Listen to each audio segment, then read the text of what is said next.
The feeling of your heart hammering against your ribs right before you have to speak, that quiet sinking feeling in your gut that whispers, you don't belong here. We've all felt it.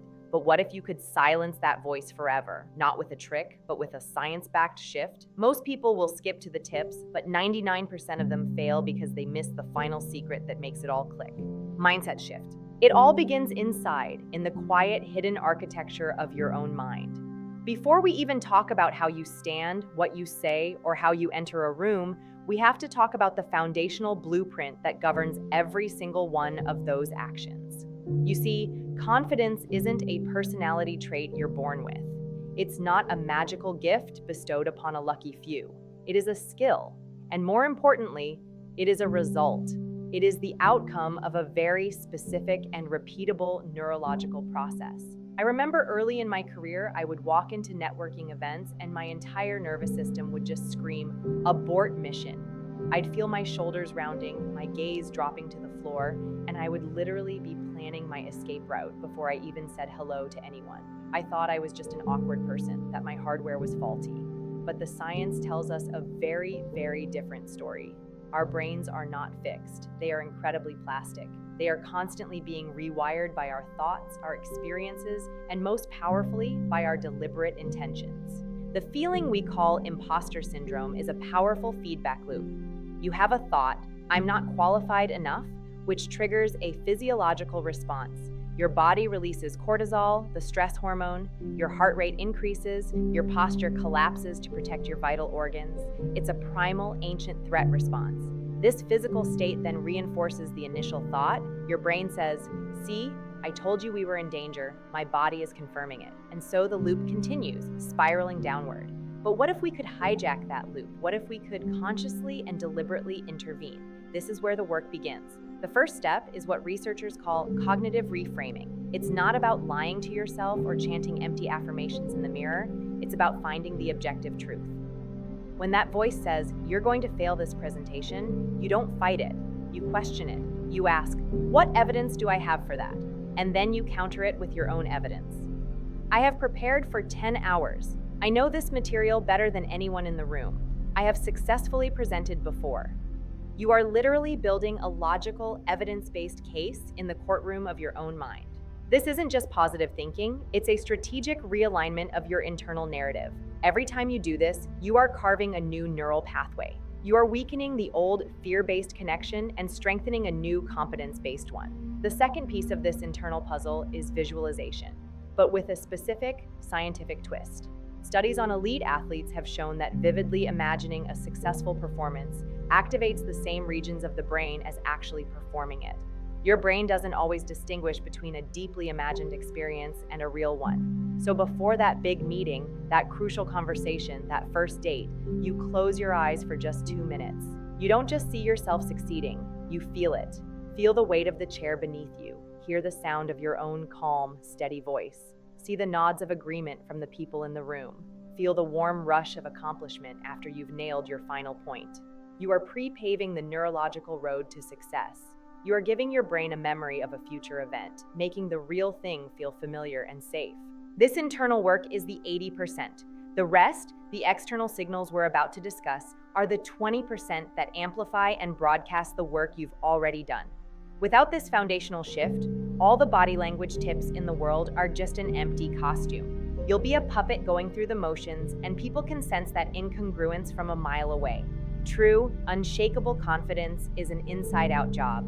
It's the quiet, consistent work of becoming your own defense attorney, your own coach, and your own biggest believer, all backed by the undeniable science of how your amazing brain is designed to adapt, learn, and grow. You are not stuck with the wiring you have. You are the architect of the wiring you want. And that realization, that deep cellular understanding of your own power, is the true beginning of becoming dangerously confident. Body language. Now that we've calibrated our internal compass, it's time to align our physical selves with that new direction. Your body is not just a vehicle that carries your brain around, it's a dynamic part of your communication system. In fact, research from Princeton University has shown that people make judgments about our trustworthiness and competence in as little as 1/10 of a second, based almost entirely on nonverbal cues. Your body is speaking long before you ever open your mouth, and our goal is to make sure it's telling the right story, a story of confidence, credibility, and warmth. This is the principle of embodied cognition, the idea that our body, our gestures, and our posture can directly influence our thoughts and feelings. It's a two-way street. Just as your mind can trigger a cortisol-fueled collapse, your body can trigger a testosterone-fueled expansion. It's about creating a positive feedback loop, where your powerful physiology constantly reinforces your confident mindset. Let's start with the biggest and most immediate signal you can send, your posture. Confident people take up space. It's a biological imperative. In the animal kingdom, dominant figures expand. They puff out their chests, spread their wings, stand tall. Submissive figures contract. They make themselves smaller to appear less threatening. We humans are no different. When you walk into a room, I want you to focus on two things: keeping your shoulders back and down, and keeping your chest open and lifted. This isn't about an aggressive, puffed-out stance. It's about an open, expansive presence. This posture does two critical things. First, it signals to others that you are comfortable and self-assured. Second, and more importantly, it sends a powerful signal back to your own brain. Social psychologist Amy Cuddy's research famously showed that adopting power poses for just 2 minutes can increase testosterone, the dominance and risk tolerance hormone, and decrease cortisol, the stress hormone. You can literally change your brain's chemistry just by changing your posture. Next, let's talk about your hands. Your hands are massive trust indicators. Our brains evolved in a time when seeing someone's empty hands meant they weren't holding a rock or a spear. That ancient programming is still with us. When you hide your hands in your pockets, behind your back, under the table, you are subconsciously signaling that you have something to hide, that you are not to be trusted. The single easiest way to appear more confident and trustworthy is to keep your hands visible whenever possible. When you're speaking, use them to gesture. Gesturing within the space between your shoulders and your hips, what some call the truth plane, makes you appear more credible and passionate. An especially powerful gesture is the steeple, where you lightly press the fingertips of both hands together. It's a universal sign of precision and conviction. You see leaders and experts do this all the time because it non-verbally communicates, "I know what I'm talking about." Finally, let's address the windows to the soul, your eyes. A lack of confident eye contact is one of the most common giveaways of insecurity. Darting your eyes around the room signals anxiety and a desire to escape. Staring too intensely, on the other hand, can be perceived as aggressive. The key is to find the warm, confident middle ground. A fantastic technique is the triangle method. When you're speaking with someone, instead of locking onto their eyes, allow your gaze to move gently in a triangle shape, from one of their eyes to the other, and then down to their mouth, and back up. This keeps your gaze engaged and focused without becoming an unnerving stare. It communicates interest and presence. When you are listening, solid, gentle eye contact is crucial. It tells the other person what you are saying is important. You are important. This not only makes them feel valued, but also projects an aura of calm, centered self-assurance on your part. These are not tricks. This is the language your body was always meant to speak.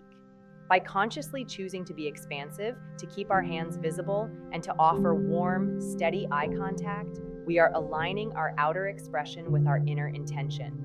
We are creating a seamless, congruent signal of confidence that is understood by every human brain on the planet. Verbal cues: we have recalibrated the mind and aligned the body. Now, for the final piece of the puzzle, the words you speak, and just as importantly, how you speak them. Your voice is the instrument that carries your ideas into the world, and its tone, pace, and clarity can either amplify your confidence or completely undermine it. You can have the most brilliant idea in the room and the most powerful posture, but if it's delivered with a hesitant, wavering voice, its impact is immediately cut in half. The verbal component is where your internal confidence becomes tangible, where it makes contact with the world and influences others. It's the bridge between your inner state and your outer impact, and mastering it is non-negotiable for developing that truly unshakable, dangerous level of confidence. Let's begin with the most common verbal confidence killer: upspeak. That's when your sentences end with a rising intonation, making a statement sound like a question. It's a vocal habit that signals uncertainty and a need for validation. See how it immediately drains the power from the words? This often stems from a subconscious fear of being wrong or of sounding too aggressive. To counteract this, we need to practice speaking in declarative statements. This means consciously ending your sentences with a slight downward inflection. Listen to any powerful, confident speaker. Their statements land with a sense of finality and conviction.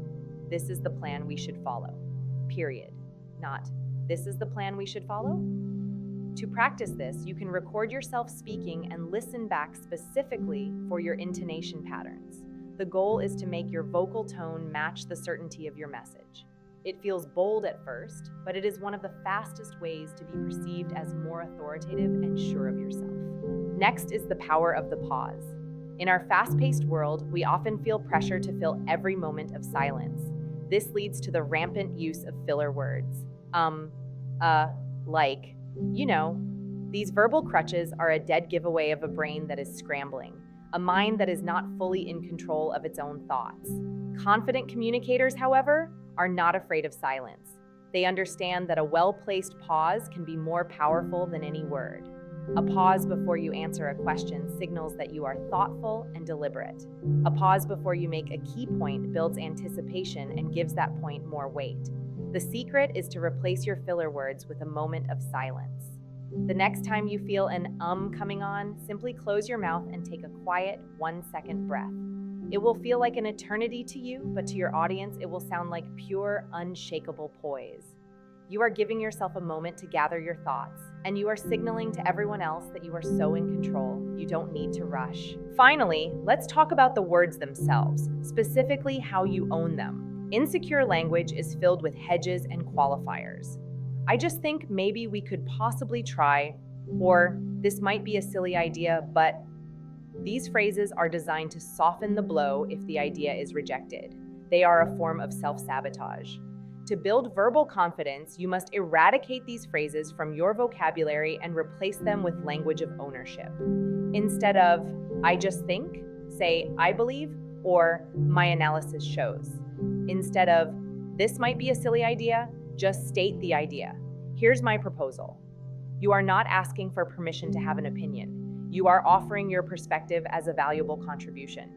This shift in language has a profound psychological effect. It forces you to stand behind your ideas, which in turn makes you vet them more carefully and believe in them more fully. It completes the confidence loop. Your confident mindset leads to powerful body language, which supports a strong vocal tone, which delivers words of ownership, which then reinforces your original belief in your own competence. It all works together in a beautiful, self-perpetuating cycle of power. This isn't about becoming arrogant or loud. It's about clarity. It's about removing the static of self-doubt from your communication so that the signal of your true value, your ideas, and your presence can be received clearly. True confidence isn't about being the loudest person in the room, it's about being the most centered. It's the quiet knowledge that when you choose to speak, your mind, your body, and your voice will be in perfect, powerful alignment, ready to make the impact you were meant to make. And here is the final secret, the keystone that holds the entire structure together. The mindset, the body language, the verbal cues, they are all expressions of one core principle: self-alignment. The most dangerously confident people are not playing a character. They are not faking it. They have simply done the work to close the gap between who they are on the inside and how they show up on the outside. Their energy is not spent on managing fear or projecting an image, but on expressing their authentic truth. This coherence is what people feel as charisma, as presence, as power. It's the quiet hum of a system in perfect harmony. The real work, the lifelong journey, is to know yourself so deeply and believe in yourself so fully that your confidence is no longer a tool you wield, but simply a natural extension of who you are. YouTube, comment, which of these 3 areas, the mindset shift, the body language, or the verbal cues, felt like the biggest aha moment for you? Be honest, which one are you going to start working on today?